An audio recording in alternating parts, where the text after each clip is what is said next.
The next piece is a traditional technical stand-up. So this arm, it wants to be as near as you can comfortably get it to the spine.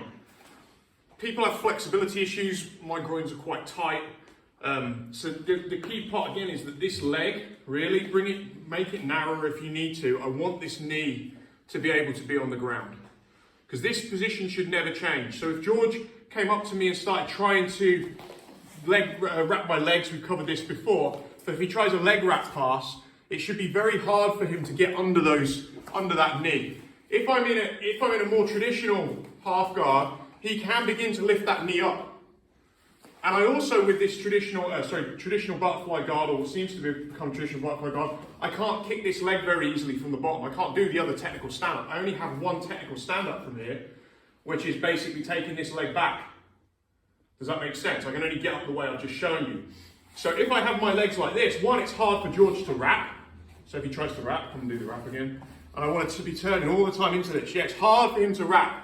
And this tends to open submissions up for me. Just because my legs are so far apart, and he has to then do this to deal with it. Okay? But just stepping him back a second, so just come out of the way a second. So if he's basically at distance from me, or he's putting weight on this leg, and we'll come on to this, I'm going to use this method, because if he's putting weight onto this leg, the method we just used to begin isn't going to work. So this is the traditional approach. So generally I've got these close together, so I can still put weight into this. This hand is up. I'm going to kick. You don't have to do it with a kick, but I find it easier. I'm going to kick like I'm trying to kick them. Okay, I'm going to swing back to here, and then I'm bringing my hands up. One more time.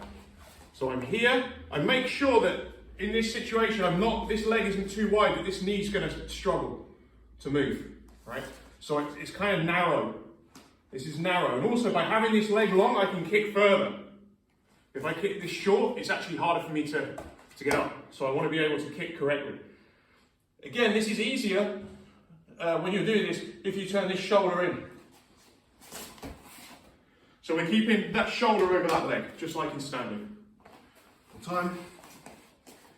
So we're here. Prefer this way. This shoulder's turning into this knee.